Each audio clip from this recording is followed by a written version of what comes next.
واقعہ کربلا تاریخ کا دردناک واقعہ ہے۔ یہ اقتدار کی جنگ نہیں تھی، اقدار کی جنگ تھی۔ دو شخصیتوں کی لڑائی نہیں تھی، دو نظریات کا ٹکراؤ تھا۔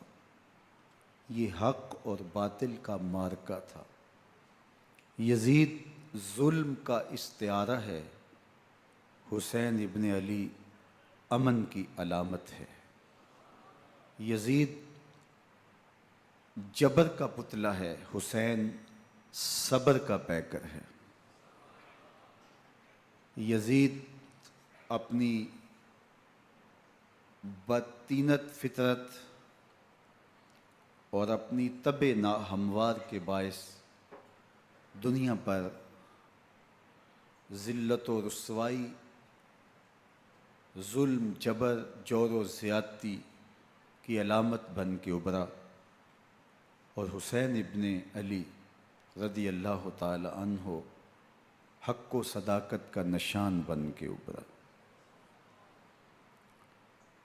کربلا کے تپتے ہوئے ریگزار میں حسینی اور یزیدی دو کردار سامنے آتے ہیں۔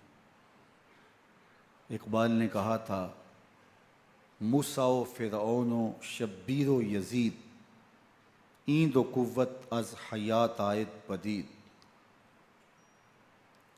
زندہ حق از قوت شبیری است، باطل آخر داغ حسرت میری است، سرخ رو عشق غیور از خون او، شوخی ای مصرع از مضمون او، تا قیامت قطع استبداد کر، موج خون او چمن ایجاد کر۔ یزید بہدل کی بیٹی محسون کا ناپاک بیٹا تھا، اور حسین محمد عربی کی بیٹی فاطمہ کا شہزادہ تھا۔ یزید دمشق کے اطراف میں سرجون اور جریر، اختل جیسے اوباشوں کے جھرمٹ میں پل کے جوان ہوا۔ حسین کے گھر کا دروازہ مسجد نبوی کے اندر کھلتا تھا۔ یزید نشے میں دھت ہو کر کے نمازیں چھوڑ دیتا تھا۔ حسین کی کربلا کے اندر بھی نماز تہجد قضا نہیں ہوئی۔ یزید ظلم کا دوسرا نام ہے، حسین امن کی علامت ہے۔ یزید نے زندگی میں ایک مرتبہ حج کیا اور شراب کے مٹکے ساتھ لے کے آیا، اور اختل اور دیگر گویوں اور مغنیوں کو اپنے ساتھ رکھا تاکہ سفر آسانی سے کٹے۔ حسین ابن علی نے 25 حج سواری ہونے کے باوجود پیدل کیے۔ یزید حج بیت اللہ کے بعد مدینہ المنورہ آیا اور شراب کی ایک مجلس بپا کی۔ حضرت امام حسین رضی اللہ تعالی عنہ جب وہاں پہنچے تو شراب کی پھیلی ہوئی بدبو کو محسوس کرتے ہوئے فرمایا، یہ بو کیسی ہے؟ تو نشے میں دھت یزید بولا، یہ شام میں بنتی ہے، اور ایک جام منگوایا اور اس کو پیتے ہوئے دوسرا جام حضرت امام حسین رضی اللہ تعالی عنہ کی طرف بڑھاتے ہوئے کہا، ابا عبداللہ لیجئے۔ تو حضرت امام حسین رضی اللہ تعالی عنہ نے فرمایا، میں اس کی طرف دیکھتا بھی نہیں ہوں، اور پھر وہ عشقی اشعار پڑھنے لگا۔ جب یزید کی شراب نوشی کا منظر امام حسین رضی اللہ تعالی عنہ اپنی آنکھوں سے دیکھ چکے تھے تو مجھے بتاؤ، یزید کے ہاتھ پہ امام حسین کا پاک ہاتھ کیسے آتا؟ حضرت امام حسین رضی اللہ تعالی عنہ جس ماحول میں پلے تھے، جس ماحول میں پرورش پائی تھی، جس ماحول میں رہے تھے، وہ پاکیزہ اور تقدس مآب ماحول تھا۔ اور یزید کبھی اطراف دمشق میں، کبھی غوطہ میں، کبھی الخضرہ محل میں، اور کبھی کہاں اور کبھی کہاں داد عیش دیتا رہا اور لہو و لعب کے اندر مصروف رہا، اور اس کی زندگی ان چیزوں سے عبارت تھی۔ وہ محرمات کو حلال قرار دیتا، شراب نوشی اس کی ہڈیوں میں رچی ہوئی تھی، اور شریعت بیضا کا مذاق اڑایا کرتا۔ اور حسین ابن علی رضی اللہ تعالی عنہ کی دوستیاں جن لوگوں سے تھی وہ عبداللہ ابن عباس تھے، عبداللہ ابن عمر تھے، حضرت عبد الرحمن بن ابو بکر رضی اللہ تعالی عنہ تھے۔ یزید تو جوا کھیلتا رہا، یزید تو قمار بازی کرتا رہا، یزید تو شراب نوشی کرتا رہا، اور حسین ابن علی مسجد نبوی کے ممبر میں حضور کے پہلوؤں میں بیٹھتے رہے۔ زمانے نے وہ منظر دیکھا کہ سرخ رنگ کے جوڑے پہنے ہوئے حسنین کریمین حجرہ فاطمہ سے نکلتے ہیں، کم عمری کی وجہ سے کبھی گرتے ہیں کبھی سنبھلتے ہیں، اور آقا کریم خطبہ ارشاد کر رہے ہیں، خطبہ چھوڑ کے حضور نے شہزادوں کو اٹھا لیا۔ وہ منظر بھی زمانے نے دیکھا۔ حضرت عبداللہ بن شداد کہتے ہیں کہ حضور سجدے میں تھے اور سجدہ اتنا طویل ہو گیا، ہمیں لگا یا تو وحی کا نزول ہو رہا ہے یا پھر اللہ کا حکم آ گیا اور اللہ کے محبوب کی روح قبض کر لی گئی۔ لیکن میں نے جب نظریں اٹھا کے ننکیوں سے دیکھا تو کیا منظر تھا کہ حسین ابن علی حضور کی پشت پہ بیٹھے ہوئے اور میرے آقا سجدے کو طول دے رہے ہیں۔ اللہ اکبر! حسین کے لیے پیغمبر کے سجدوں کو طول دیا جا رہا ہے۔ حسین ابن علی کبھی ممبر پہ حضور کی اطراف میں بیٹھتے ہیں، وہ منظر بھی دنیا نے دیکھا کہ حضور کے مبارک کندھوں پر حسین ابن علی بیٹھے ہیں اور حضور کی زلفوں کو پکڑا ہوا ہے۔ تو حضرت عمر رضی اللہ تعالیٰ عنہ دیکھ کے کہتے ہیں واہ واہ کیسی سواری میسر آئی حسین ابن علی کو۔ تو میرے آقا مسکرا کے کہتے ہیں عمر سواری دیکھتے ہو سوار بھی تو دیکھو۔ اللہ اکبر! حضرت اسامہ بن زید بن حارثہ رضی اللہ تعالیٰ عنہ فرماتے ہیں رات کا ایک پہر گزر گیا اور مجھے حضور سے کوئی کام تھا، میں آقا کریم کی خدمت میں حاضر ہوا، در دولت پہ دستک دی، حضور تشریف لائے تو چادر اوڑی تھی، بکل کی ہوئی تھی میرے حضور نے، تو میں نے اپنی حاجت کہی تو حضور نے میری حاجت پوری کر دی۔ لیکن ایک منظر میں نے دیکھا کہ حضور نے جو چادر کی بکل فرمائی تھی اس کے اطراف میں پہلوؤں میں ابھار تھے، جس طرح اندر کوئی ہو۔ مجھ سے نہ رہا گیا، میں نے پوچھ لیا، میں نے کہا بندہ نواز چادر کے اندر کیا ہے؟ فَكَشَفَهُ، تو حضور نے چادر کو کھول دیا۔ فَإِذَا الْحَسَنُ وَالْحُسَيْنُ عَلَىٰ وَرِكَيْهِ، تو کہتے ہیں میں نے اپنی آنکھوں سے دیکھا، ایک پہلو سے امام حسین لپٹے ہوئے تھے، ایک پہلو سے امام حسن لپٹے ہوئے تھے۔ فرمایا یہ میرے بیٹے ہیں، یہ میری بیٹی کے بیٹے ہیں، اے اللہ میں ان سے پیار کرتا ہوں، تو بھی ان سے پیار کر، جو ان سے پیار کرے اس سے بھی پیار کر۔ ان کی محبت کا درس دیا، ان کے پیار کا سبق پڑھایا، کہا ان سے پیار کرنے والا میرے سے پیار کرنے والا ہے، ان سے بغض رکھنے والا میرے سے بغض رکھنے والا ہے۔ ان کی تکلیف حضور کو بے چین کر دیتی تھی۔ حضرت سیدہ فاطمہ الزہرا رضی اللہ تعالی عنہ کے گھر کے قریب سے گزرے تو حضرت امام حسین کے رونے کی آواز آ رہی تھی، تو آقا کریم علیہ السلام نے فرمایا کہ فاطمہ حسین کو چپ کرواؤ، الا تعلمی ان بقاءہ یوزینی، تو جانتی نہیں حسین کا رونا مجھے دکھ دیتا ہے۔ حسین ابن علی کو حضور رونے نہیں دیتے تھے، ان کو دکھی نہیں ہونے دیتے تھے، کیونکہ رسول اللہ صلی اللہ علیہ وسلم جانتے تھے کہ یہ کتنے دکھ سہے گا، کتنی تکلیفوں سے گزرے گا اور کتنے مصائب سہے گا۔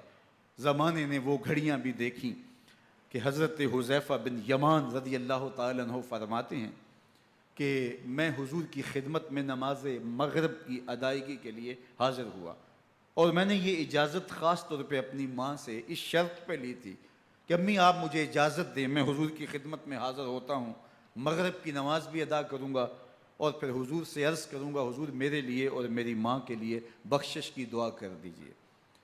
ماں نے اس شرط پہ اجازت دے دی اور میں حضور کی خدمت میں آ گیا، نماز مغرب ادا کی، سلام پھرا تو میرے دل میں آرزو تھی میں حضور سے عرض کروں حضور میرے لیے اور میری ماں کے لیے مغفرت کی بخشش کی دعا کر دیں، لیکن حضور عبادات میں ذکر میں نوافل میں ایسے مشغول ہوئے کہ میں آرزو رکھنے کے باوجود بھی عرض نہ کر سکا۔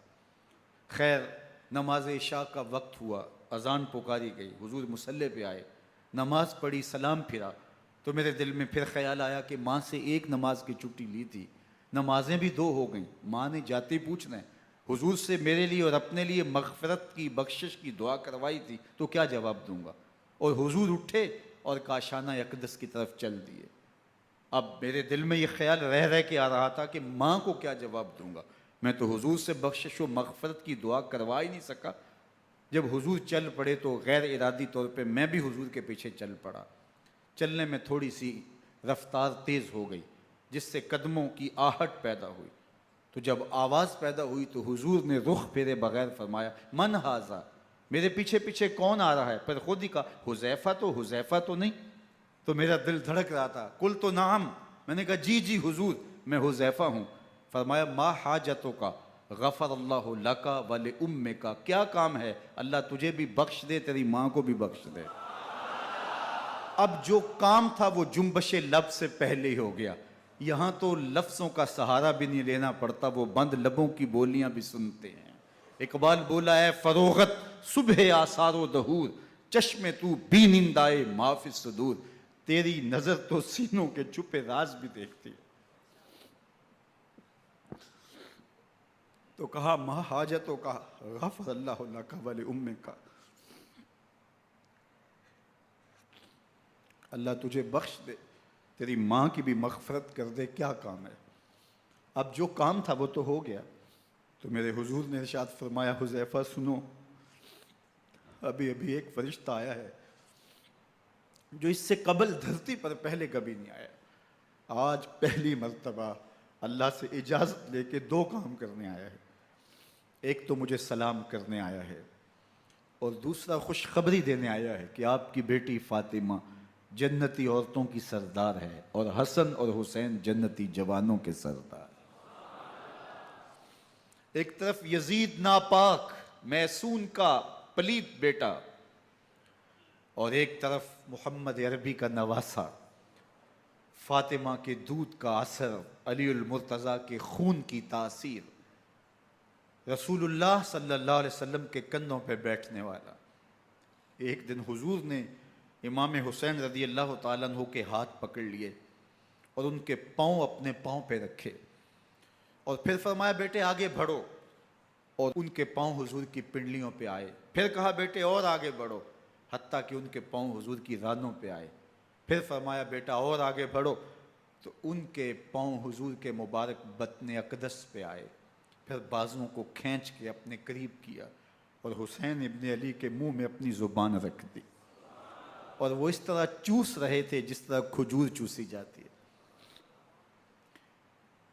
تو اللہ کے محبوب علیہ السلام نے حسین ابن علی کو اپنی زبان کا لعاب دہن دے کر کے، وہ شیر رحمت دے کر کے، وہ کوثر و تسلیم سے پاکیزہ تر آب رحمت عطا کر کے ان کی ہمیشہ کے لیے پیاس بجھا دی، تاکہ کل کربلا کے تپتے ہوئے ریگزار میں حسین ابن علی کو پیاس کی شدت تنگ نہ کرے اور پائے استقلال میں لغزش نہ آنے پائے۔ ان نازوں سے پالے ہوئے حسین کو، ان محبتوں سے پالے ہوئے حسین ابن علی کو امتحان بھی اتنے بڑے درپیش تھے۔ یاری تیری سونا پر ازمیشاں تیریاں اگ، سونا پرکھیا جامدہ ہے نال اگاں دے لگ۔ جتنا بڑا شخص ہوتا ہے اتنی آزمائشیں بھی بڑی ہوتی ہیں۔ پیغمبر رحمت کی آغوش میں کھیلنے والا، حجرہ فاطمہ کا جانشین، مصلی رسول کا وارث، منبر رسول صلی اللہ علیہ وآلہ وسلم پر حضور کے مبارک پہلو اور گود میں بیٹھنے والا حسین، حضور کی زبان چوسنے والا حسین، حضور کے کندھوں پہ سواری کرنے والا حسین، آقا کریم علیہ السلام کے مبارک سجدے کی حالت کے اندر حضور کی پشت پہ کھیلنے والا حسین، جس حسین کا دروازہ مسجد نبوی کے اندر کھلتا تھا اور یزید کی کرتوتوں کے چشم دید گواہ تھے۔ یزید جب تخت نشین ہوتا ہے تو اسے یہ فکر ہوتی ہے کہ امام حسین، عبداللہ بن زبیر، عبداللہ بن عمر، عبداللہ ابن عباس یہ میری بیعت کریں۔ اور وہ ولید بن عقبہ کو لکھتا ہے کہ ہر صورت میں ان کی بیعت لو، اور اگر بیعت نہ دیں تو سختی کرو۔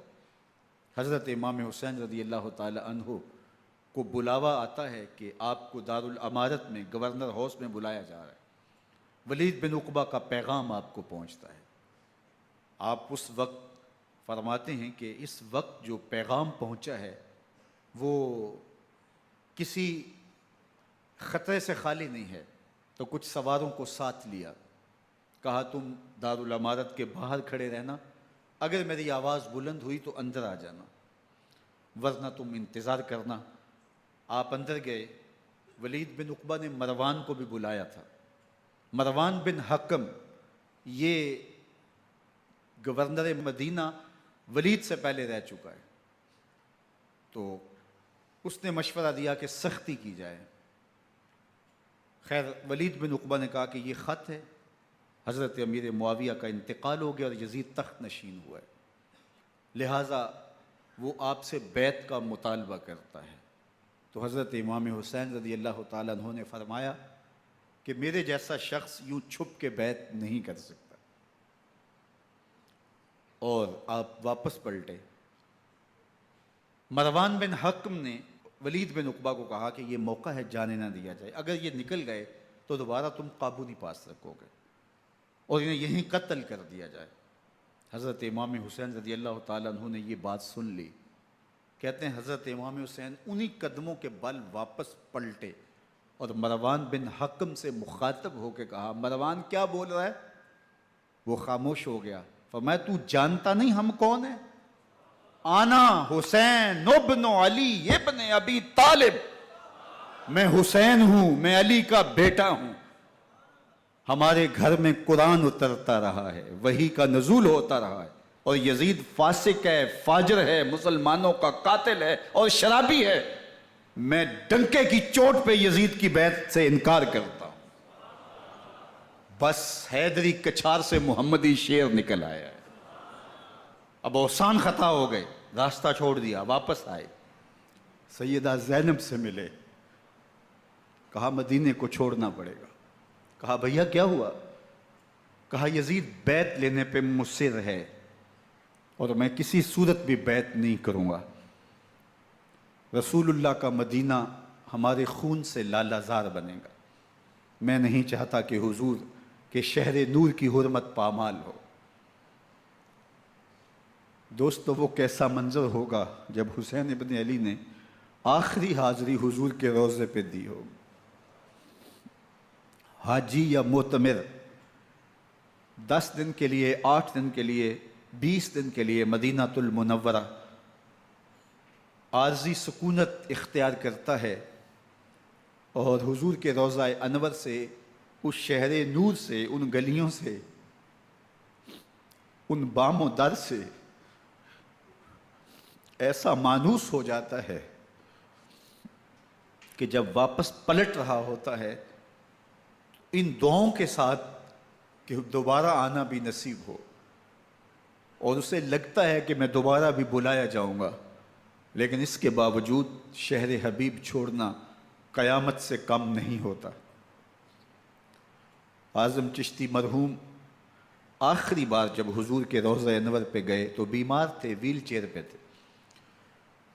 باب بقی سے باہر نکلے تو خادم سے کہا کہ میری ویل چیئر پیچھے سے کھینچو تاکہ میرا رخ روضہ انور کی طرف رہے، اور وہ پیچھے سے کھینچتا چلا جا رہا ہے، اور جب باب مکہ سے پیچھے جنت البقیع کے قریب سے گنبد خضرا نگاہوں سے اوجل ہونے لگا تو اعظم چشتی مرحوم نے کہا، جاں بدن سے نکلتی ہے اعظم، جاں بدن سے نکلتی ہے اعظم، کوئی آسان ہے مدینے سے جدا ہونا، کوئی آسان ہے مدینے سے جدا ہونا۔ یہ اس شخص کی کہانی ہے جو 10 دن، 5 دن، مہینہ، 2 ماہ وہاں رہتا ہے، اور پھر اس شہر کو چھوڑ کے آنا اس کے لیے آسان نہیں ہوتا۔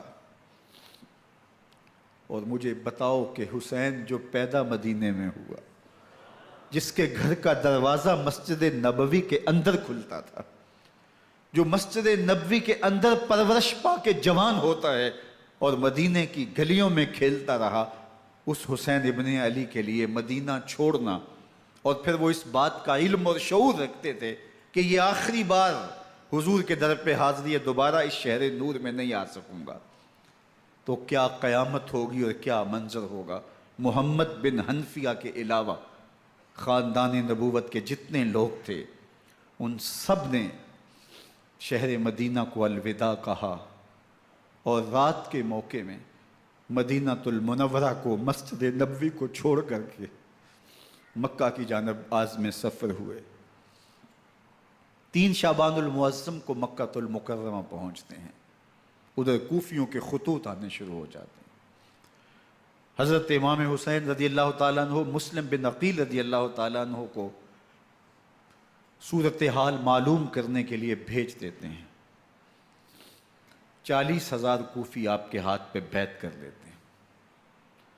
ادھر 25 پیدل حج کرنے والے حضرت امام حسین 8 ذی الحج کو احرام باندھتے ہیں، لیکن آپ کو پتہ چلتا ہے کہ حاجیوں کے روپ میں قاتل چھپا دیے گئے، تو آپ اس احرام کو حج کی بجائے عمرے میں بدلتے ہیں اور کوفے کی جانب عازم سفر ہوتے ہیں۔ کائنات والو، ذرا سینے پہ ہاتھ رکھ کے دیکھو کہ یہ کتنا مشکل مرحلہ تھا۔ اس دین کی آبرو کو بچانے کے لیے حضرت امام حسین رضی اللہ تعالیٰ عنہ نے کتنا بڑا قدم اٹھایا۔ آپ کے بہیخہ، دوست، احباب عبداللہ بن عمر یہ سارے روکتے ہیں، عبداللہ بن عباس کہتے ہیں حضرت نہ جائیے، الکوفی لا یوفی، کوفی کبھی وفا نہیں کرتے، آپ کے والد کو وہاں شہید کیا گیا، لیکن آپ ایک فرض کو نبھانے جا رہے ہیں۔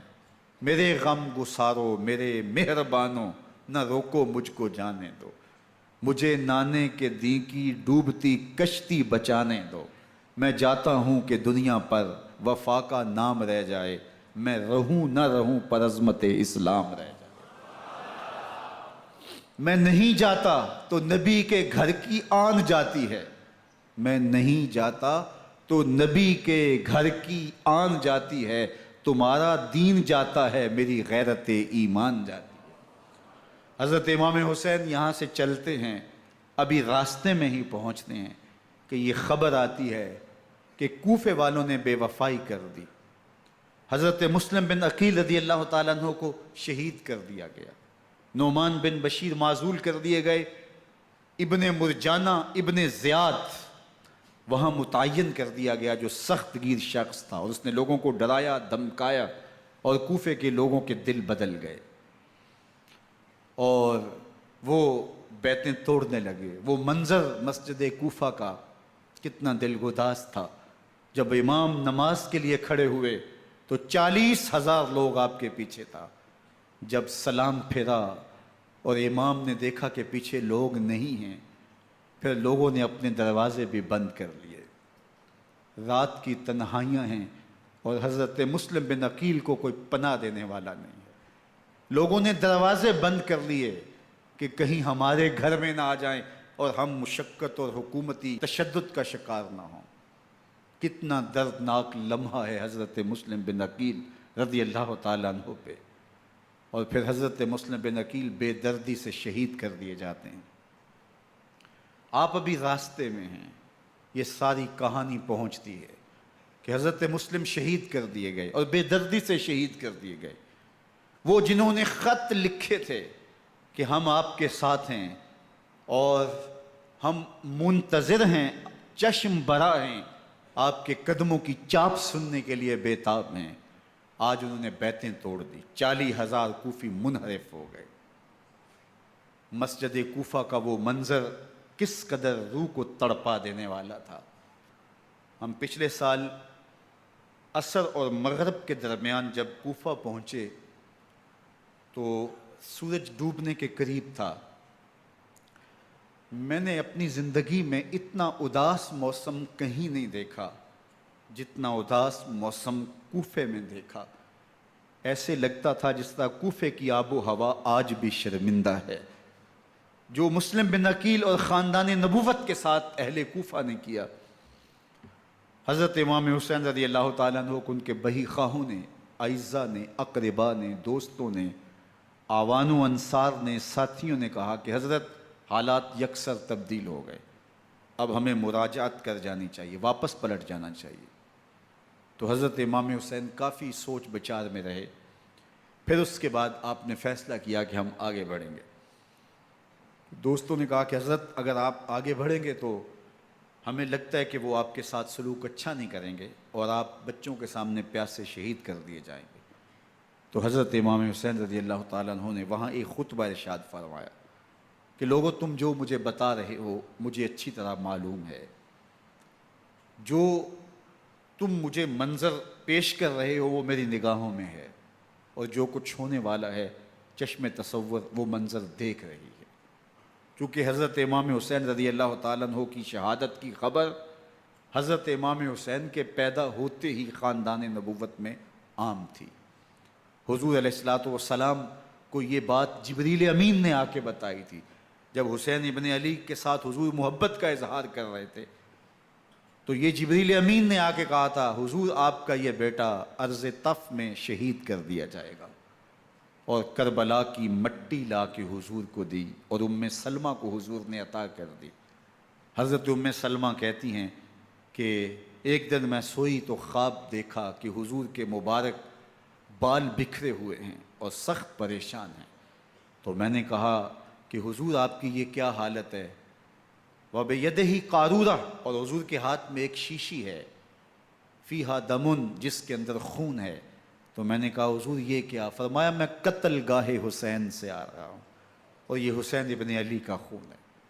تو کہا 10 محرم کا دن تھا، دوپہر کا یہ منظر تھا، میں قیلولہ کر کے اٹھی، جب میں نے دیکھا تو وہ شیشی جس میں کربلا کی مٹی رکھی تھی وہ خون بن چکی تھی۔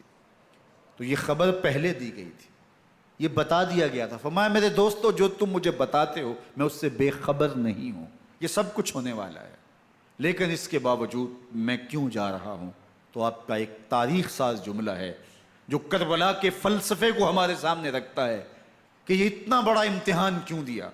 حضرت امام حسین رضی اللہ تعالیٰ عنہ نے فرمایا وَلَكُمْ فِيَّ أُسْوَةٌ، میں اس لیے جا رہا ہوں قیامت تک ظلم، جبر اور ناانصافی کے خلاف کھڑے ہونے والوں کے لیے کوئی نمونہ تو ہو۔ میری زندگی قیامت تک ظلم، جبر اور استحصالی نظام کے خلاف کھڑے ہونے والوں کے لیے نمونہ ہے۔ تو حضرت امام حسین رضی اللہ تعالیٰ عنہ نے حق اور باطل کے درمیان ایک سرخ لکیر کھینچ دی اپنے خون سے۔ اب حق اور باطل کا امتیاز کرنا مشکل نہیں ہے، کوئی باطل پہ اڑا رہے تو الگ بات ہے، لیکن امتیاز کرنا مشکل نہیں ہے۔ حدود بالکل واضح کر دیں۔ اقبال نے یہاں کتنی خوبصورتی کے ساتھ اس مضمون کو نبھایا۔ سرخ رو عشق غیور از خون او، شوخی این مصرع از مضمون او، تا قیامت قطع استبداد کر، موج خون او چمن ایجاد کر۔ ایک جہاں آباد کر دیا، حق اور باطل کی راہیں اجال دی۔ اب لوگوں کو یزید کا چہرہ پہچاننے میں دیر نہیں لگتی، وقت کے ہر یزید کا چہرہ آسانی سے پہچانا جا سکتا ہے۔ یہ معرفت زمانے کو کروائی کس نے؟ حسین ابن علی نے کروائی رضی اللہ تعالی عنہ۔ تو حضرت امام حسین نے فرمایا کہ جو میرے ساتھ ہونے والا ہے میں اچھی طرح جانتا ہوں، لیکن میں اس کے باوجود آگے بڑھوں گا۔ پھر بڑھے اور کربلا میں جا کے خیمہ زن ہو گئے۔ 7 محرم کو پانی بند کر دیا گیا۔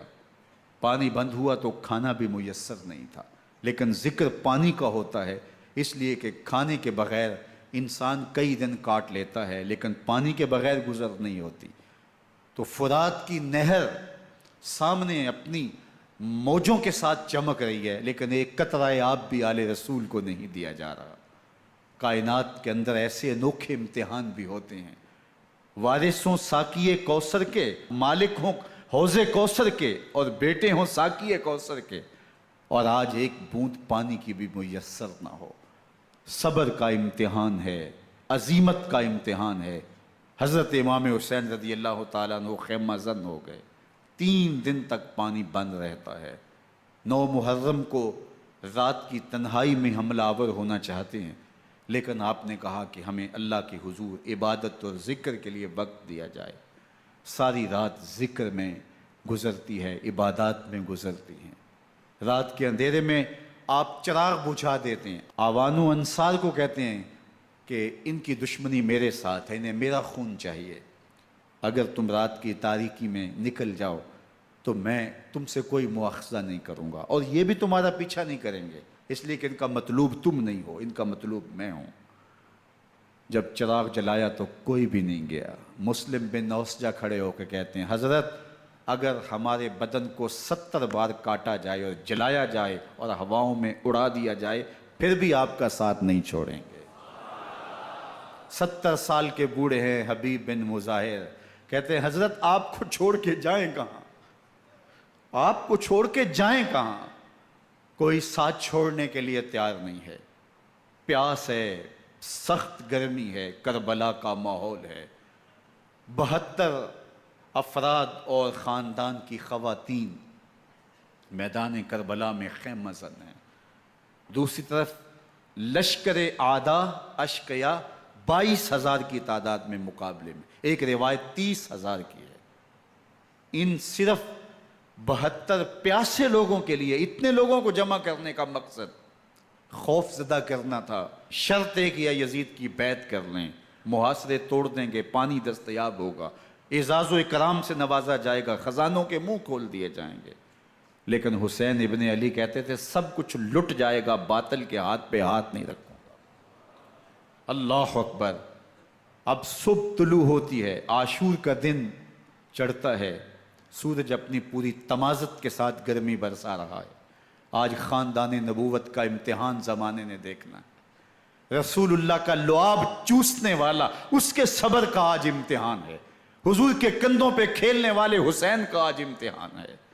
اللہ اکبر۔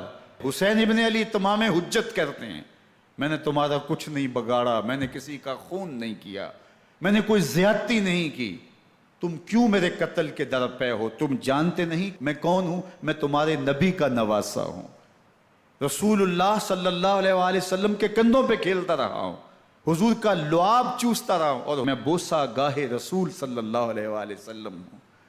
لیکن ان اشقیاء کے دل پر کوئی چیز اثر انداز نہیں ہوتی۔ ایک ہور ہے، اللہ اس کے دل میں نرمی ڈالتا ہے۔ پہلے تو امام حسین کو گھیر کے لے کر کے آتا ہے، لیکن بعد میں وہ قافلہ یزید سے قافلہ حسین کی طرف آ جاتا ہے۔ امام حسین فرماتے تو دنیا میں بھی ہور ہے، آخرت میں بھی ہور ہے، آزادی مل جاتی ہے۔ باقی 22,000 کا لشکر جرار امام حسین کے قتل کے در پائے ہے۔ پھر تاریخ نے خاندان نبوت کا وہ انوکھا امتحان دیکھا۔ حضرت امام حسین کے بچے بالخصوص خواتین پیاس کی شدت میں حلق خشک ہیں۔ حضرت سکینہ تڑپ کے اپنے باپ سے کہتی ہیں کہ مجھے 6 ماہ کے علی اصغر کی پیاس نہیں دیکھی جا رہی۔ بچے کو ہاتھوں پہ اٹھاتے ہیں اور نہر فرات کے کنارے پہنچ کے فرماتے ہیں اشقیاء سے مخاطب ہو کے تمہارا معاملہ میرے ساتھ ہے، اس 6 ماہ کے بچے نے تمہارا کچھ نہیں بگاڑا، اور چلو بھر کے اس کا حلق سیراب کرنا چاہتے ہیں۔ ایک 2 شاخہ تیر آتا ہے جو حضرت علی اصغر کے گلے کو چیر دیتا ہے۔ راوی لکھتے ہیں کہ وہ عام تیر نہیں تھا، جانوروں کو شکار کرنے کے لیے جو بڑے تیر ہوتے ہیں وہ 2 شاخہ تیر تھا۔ وہ گردن کو کاٹ دیتا ہے، خون بہنے لگتا ہے، گردن لٹک جاتی ہے۔ حضرت امام حسین وہ بہتا ہوا خون اپنے چلو میں لیتے ہیں اور آسمان کی طرف اچھال کے کہتے ہیں مالک حسین کی یہ قربانی بھی قبول فرما۔ یہ تماشا لبے بام نہیں ہے۔ بچہ بیمار ہو، ڈاکٹر جواب دے دیں، ماں باپ کے ہاتھ پھول جاتے ہیں۔ زندگی کی سانسیں ابھی چل رہی ہوتی ہیں، لیکن ڈاکٹر کہے کہ یہ میرے بس کا روگ نہیں ہے، کہیں اور لے جاؤ، تو زندگی کا لف و نشر غیر مرتب ہو جاتا ہے۔ میں سلام پیش نہ کروں حسین ابن علی کو، 6 ماہ کا علی اصغر ہاتھوں میں دم توڑتا ہے، گردن لٹک جاتی ہے، خون بہہ رہا ہے۔ اب خیموں کی طرف بڑھ رہے ہیں لیکن زبان پہ شکایت نہیں ہے، کہتے ہیں مالک حسین کی یہ قربانی قبول کر لے۔ اب خیموں کی طرف آنا، شہر بانوں ام رباب سیدہ زینب حضرت سکینہ سلام اللہ علیہا کا سامنا کوئی آسان کام نہیں تھا، لیکن حسین ابن علی آتے ہیں، شہزادے کو یہاں خیموں کے قریب رکھ کے کہتے ہیں کہ یہ حوض کوثر سے سیراب ہو گیا ہے۔ اللہ اکبر، کوہرام مچ جاتا ہے خیموں کے اندر، کیا منظر ہوگا اور ان کو کن الفاظ کے پیرائے میں ڈھال کر کے ان کیفیات کو بیان کیا جا سکتا ہے جو اہل بیت کے خیموں کے اندر علی اصغر کی شہادت کے بعد کا منظر رقم ہو رہا ہوگا۔ اللہ اکبر، ادھر اشکیا آوازیں دے رہے ہیں، مبارزت کے لیے پکار رہے ہیں۔ زمانے نے پھر وہ منظر بھی دیکھا کہ جوان بیٹے کو 18 سال کی کمائی حضرت امام حسین میدان عمل میں بھیج رہے ہیں۔ وہ علی اکبر جو حسین کا نور نظر ہے، آنکھوں کا قرار ہے، دل کی تسکین ہے۔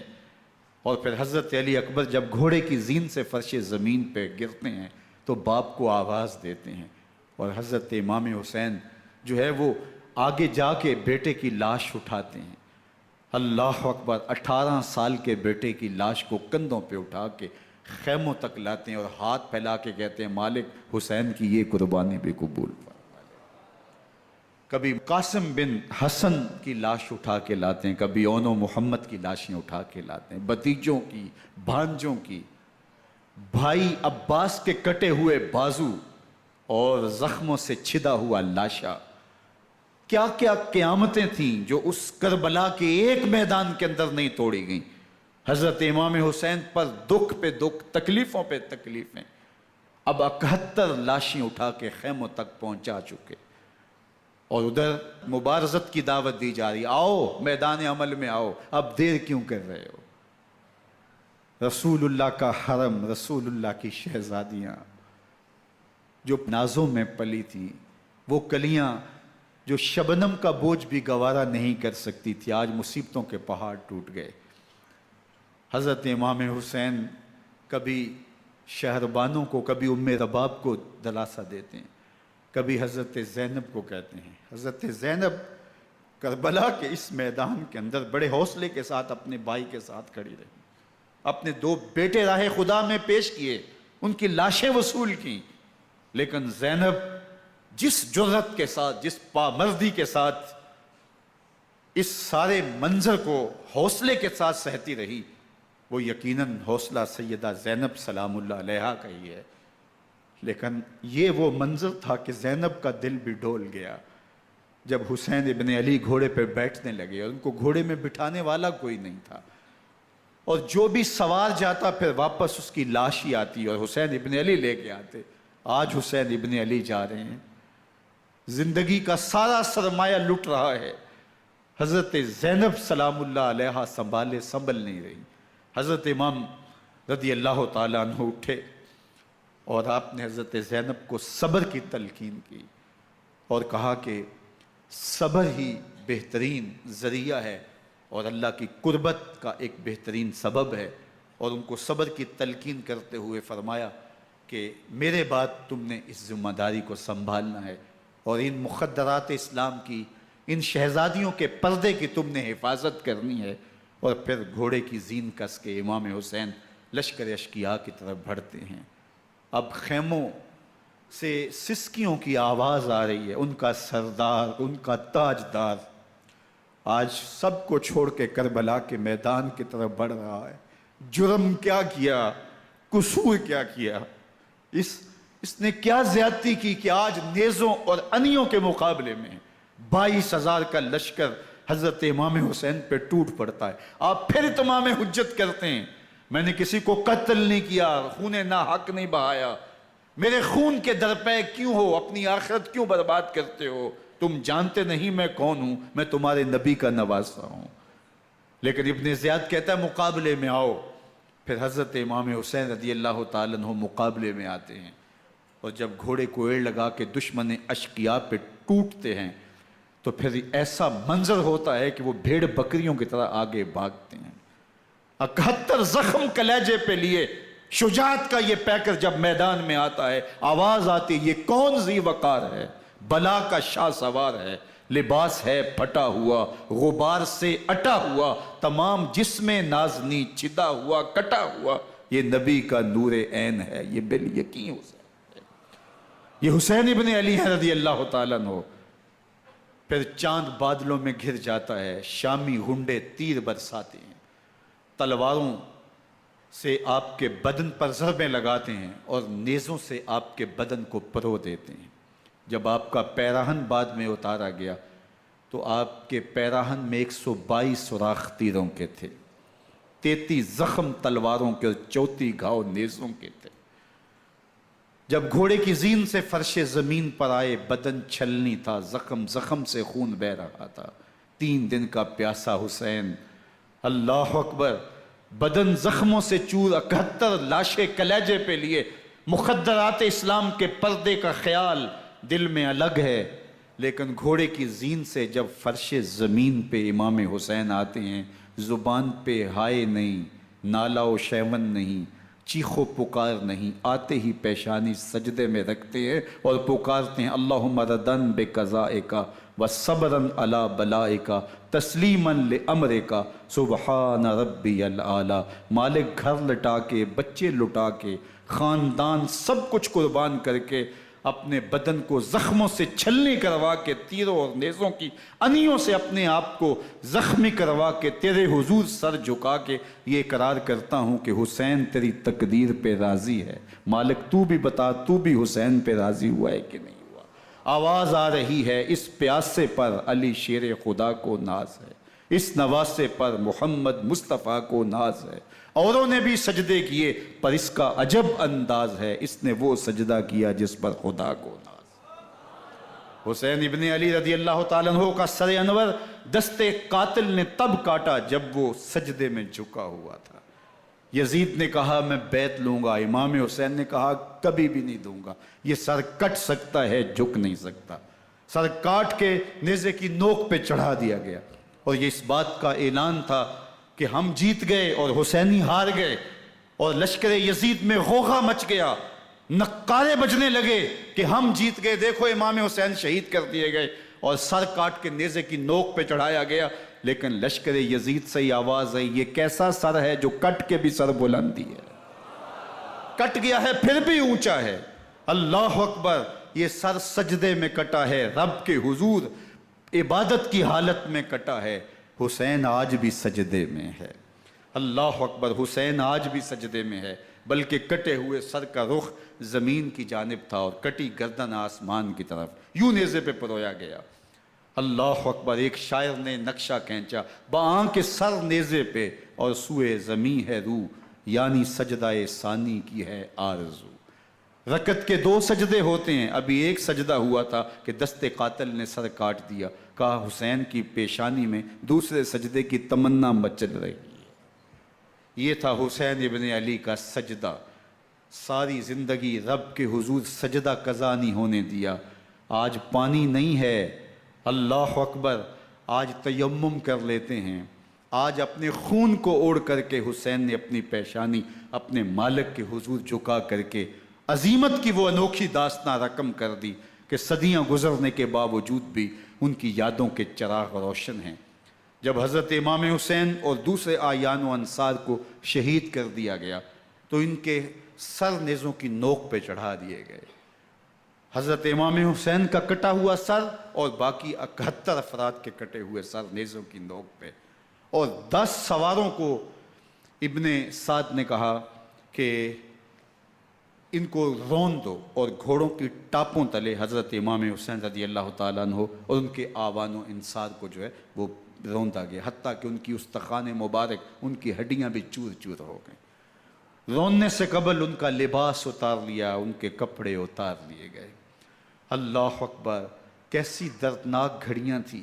یزید کا صرف یہی بد کرداری کا مرحلہ نہیں تھا، اس کربلا کے صحرا کے اندر یزید نے جس طرح امام حسین رضی اللہ تعالیٰ عنہ کو شہید کیا اور حضرت امام حسین کے خاندان کو شہید کیا، جب مدینہ المنورہ پر یزید نے مسلم بن عقبہ کو مقرر کیا، جس کو بزرگوں نے مصرب بن عقبہ کہا ہے، تو اس کو کہا 3 دن تک مدینے کا حرم تمہارے لیے حلال ہوگا، جو چاہو تم کرنا، اور شامی فوجوں کو اجازت ہوگی۔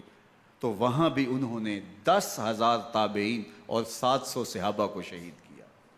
حضرت ابو سعید خدری رضی اللہ تعالیٰ عنہ گھر سے باہر نکلے، کافی بوڑھے ہو چکے تھے، تو انہوں نے حضرت ابو سعید خدری کو پکڑ لیا، کہا تم کون ہو؟ کہا مجھے ابو سعید خدری کہتے ہیں۔ تو کہا ہاں تمہارا نام سنا ہے، اور داڑھی سے پکڑ کے کھینچا اور کہا کہ ہے تمہارے پاس جو ہمیں دو؟ تو کہا کہ میرے پاس تو کچھ بھی نہیں، میں تو فقیر آدمی ہوں۔ تو ان کے گھر ان کو لے گئے، تو 2 کبوتر رکھے تھے حضرت ابو سعید خدری نے، تو وہ کبوتر لوٹ کے لے گئے۔ اللہ اکبر۔ حضرت ابن سنان رضی اللہ تعالیٰ عنہ کو، جو حضور کے علم بردار تھے فتح مکہ کے دن، ان کو ستو پہلے پلائے اور پھر ان کی گردن کاٹی گئی، اور کہا یہ ہے وہ ستو جو تم زندگی میں آخری بار پیو گے۔ ایک گھر میں داخل ہوئی شامی فوج، تو ایک خاتون کے ابھی بچہ پیدا ہوا تھا، اور قابلہ نے، دائیا نے وہ بچہ ماں کی چھاتی پہ لٹایا، اور وہ ماں کا پہلا دودھ پی رہا تھا۔ تو یہ جا کے کہنے لگے نکالو تمہارے پاس جو کچھ ہے۔ تو اس خاتون نے کہا تم جانتے ہو یہ بچہ کون ہے؟ تو انہوں نے کہا ہم نہیں جانتے۔ کہا یہ حضرت ابن ابی کبشہ انماری رضی اللہ تعالیٰ عنہ کا بچہ ہے، اور یہ وہ صحابی ہیں کہ جو بیعت الشجرہ کے موقع پہ حضور کے ہاتھ پہ بیعت کرتے ہیں۔ انہوں نے اس چیز کا لحاظ نہ کیا کہ جو کچھ ہے وہ ہمیں دو، ورنہ تیرے بچے کو نہیں چھوڑیں گے۔ تو ماں بچے سے مخاطب ہو کے کہتی ہے، ابھی بچہ پیدا ہوا ہے اور ماں سے پہلا دودھ پی رہا ہے، کہ بیٹے اگر میرے پاس کچھ ہوتا، وہ قیمتی سے قیمتی چیز بھی ہوتی، تیری جان کے لیے قربان کرتی، لیکن اس وقت میرے پاس کچھ ہے نہیں۔ تو ایک شکی آگے بڑھا اور بچے کو ایک ٹانگ سے پکڑ کے کھینچ کے دیوار کے ساتھ پٹک کے مارا، جس سے دماغ کا بھیجا نکل گیا۔ کیا کیا زیادتیاں نہیں کی۔ 700 صحابہ حرہ کے واقعہ میں شہید کیے یزید نے، اور 10,000 تابعین شہید کیے۔ مسجد نبوی میں ممبر رسول کے ساتھ گھوڑے باندھے، اور وہ ممبر رسول اور مصلی رسول کے قریب لید کرتے رہے۔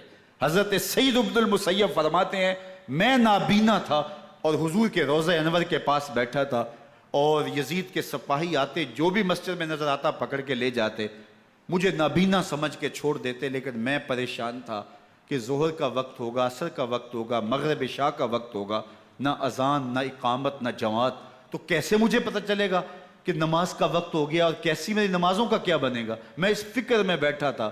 لم ازل اسمع الاذان والاقامت من قبر رسول اللہ صلی اللہ علیہ وآلہ وسلم۔ فرماتے ہیں جب بھی پھر نماز کا وقت آیا، گنبد خضرا سے اذان کی بھی آواز آئی، اقامت کی بھی آواز آئی۔ 3 دن تک مسجد نبوی کے اندر گھوڑے بندے رہے، اور مدینہ کی حرمت پامال کی۔ مدینہ کے گھروں کے اندر یہ بدکماش داخل ہوئے، اور جو بدکاریاں انہوں نے کی، کلیجہ منہ کو آتا ہے۔ 1002 شیزائیں ان بدکاروں کی بدکاریوں کی وجہ سے کنواری حالت کے اندر حاملہ ہوئی۔ 3 دن تک مدینے کا حرم انہوں نے پامال کیا، اور پھر مکہ المکرمہ میں کعبہ اللہ پر گولے برسائے، اور کعبہ کا غلاف جل گیا۔ وہ تو یزید مر گیا، اور حضرت عبداللہ ابن زبیر رضی اللہ تعالیٰ عنہ نے اپنی خلافت کا اعلان کیا۔ یزید کے یہ کرتوت تھے، ادھر اہل مدینہ کو ستایا، ادھر اہل مکہ کو ستایا، اور رسول اللہ صلی اللہ علیہ وسلم کے خانوادے کی بے حرمتی اور توہین کی۔ نہ صرف انہیں قتل کیا گیا، ان کی لاشوں پہ گھوڑے دوڑائے۔ ابن سعد اور شمر جو ہے وہ خیموں میں داخل ہوا، اور مخدرات اسلام کی چادریں چھیننے کی کوشش کی۔ حضرت زینب سلام اللہ علیہ نے مخاطب ہو کے کہا ہمارے چہرے کے رکھوالے چلے گئے ہیں، ظالم تو خیال نہیں کرتا ہم رسول اللہ کی بیٹیاں ہیں۔ حضرت شہربانو، حضرت زین العابدین اور حضرت زینب سلام اللہ علیہم، ان تینوں کو ایک اونٹ پہ باندھا گیا، اور باقی اونٹوں پہ باقی سادات کو، حضور کی شہزادیوں کو باندھا گیا، رسیوں میں جکڑا گیا، اور اونٹوں پہ باندھ کر کے کوفے کی جانب آگے آگے شہیدوں کے سر چل رہے ہیں، اور پیچھے یہ قافلہ چل رہا ہے۔ اور جب یہ قافلہ وہاں سے گزرا جہاں لاشیں پڑی تھیں، امام زین العابدین 14 سال کے تھے اور بیمار تھے، اور ان کا حوصلہ نہ ہوا، وہاں غشی ان کے اوپر آنے لگی، اور وہ منظر ابن کثیر نے، باقی لوگوں سب نے لکھا ہے کہ پھر جب ان کی یہ حالت ہوئی تو پھر سیدہ زینب سلام اللہ علیہ، جنہوں نے ابھی تک بڑے حوصلے کے ساتھ ساری مشکلات کا مقابلہ کیا تھا، اب ان کے بندھن ٹوٹ گئے اور آنکھوں سے آنسو بہنے لگے، اور سیدہ زینب نے امام حسین رضی اللہ تعالیٰ عنہ کی لاش پہ کھڑے ہو کے، اور وہ روندی ہوئی لاش، ٹوٹی ہوئی ہڈیاں اور وہ برینا بدن، کٹا ہوا سر نیزے کی نوک پہ، اور لاش یہ پڑی ہے، تو حضرت سیدہ زینب نے مدینے کی طرف منہ کر کے جو ہے وہ حضور سے فریاد کی، یا محمد آہو، یا محمد آہو، ھذا حسین بالآراء مزمل بالدماء، یا محمد آہو بناتوں کا سبایا۔ یا رسول اللہ، اے پیارے آقا، یا جد آہو، اے ہمارے نانا محترم، یہ دیکھیے آپ کا حسین پڑا ہوا ہے، بدن سے کپڑے اتار لیے گئے، خاک ہوائیں اڑا رہی ہیں، اور اس کے اوپر چادر جو ہے وہ مٹی کی پڑ گئی ہے۔ حضور آپ کی اولاد کاٹ دی گئی، اور پھر کہا بناتوں کا سبایا، حضور دیکھیے آپ کی بیٹیوں کے ہاتھ باندھ دیے گئے ہیں، اونٹوں پہ کس دیا گیا ہے، سر شہیدہ آگے آگے چل رہے ہیں، اور حضرت سیدنا امام حسین کا آگے آگے سر ہے۔ راستے کے اندر ایک جگہ آئی، رات گزری اور ان کو اتارا گیا۔ رات کا موقع تھا، ایک خاتون آئی اور اس نے کوئی کھانا پیش کیا ان کو، اور کہا کہ میں کسی زمانے میں حضرت سیدہ فاطمہ الزہرا کی نوکری کیا کرتی تھی، ان کی لونڈی تھی، ان کی کنیز تھی، اور آج مجھے پتہ چلا کہ آپ لوگ گزر رہے ہیں، تو میں نے کہا کہ میں اپنی مخدومہ کے خاندان کی خدمت کروں۔ اور پھر اس نے کہا کہ اس وقت سیدہ کی گود میں ایک 6-7 ماہ کی بچی تھی جس کو زینب کہا کرتے تھے، تو سیدہ زینب نے کہا کہ اماں اگر پہچانتی ہو تو وہ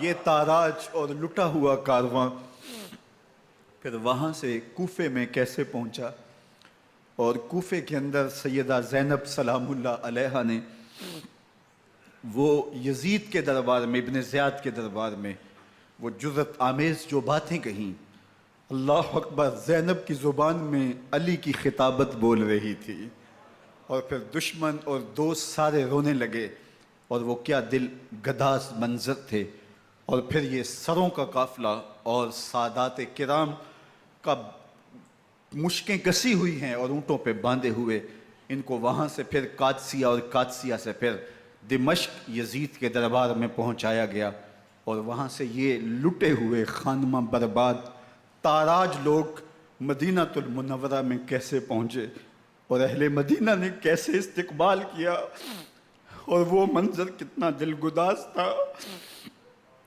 جب اہل مدینہ زینب سے پوچھتے تھے زینب حسین کہاں ہے؟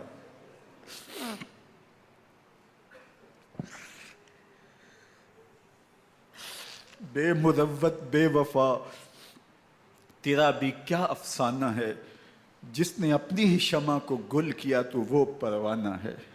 اپنے پیغمبر کے شہزادوں کو اور اپنے پیغمبر کی شہزادیوں کو جو دکھ اس امت نے دیے، یہ کائنات کی ایک انوکھی داستان ہے۔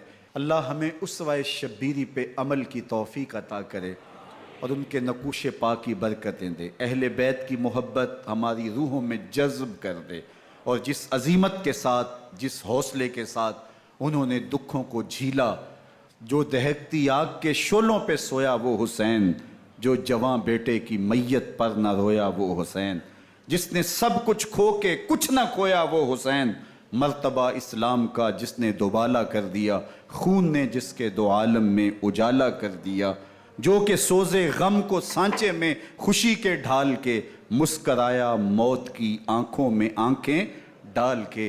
اے حسین ابن علی تم پر سلام، نازش آل نبی تم پر سلام۔ ذرا میرے ساتھ یہ پڑھ لیجئے، اے حسین ابن علی تم پر سلام،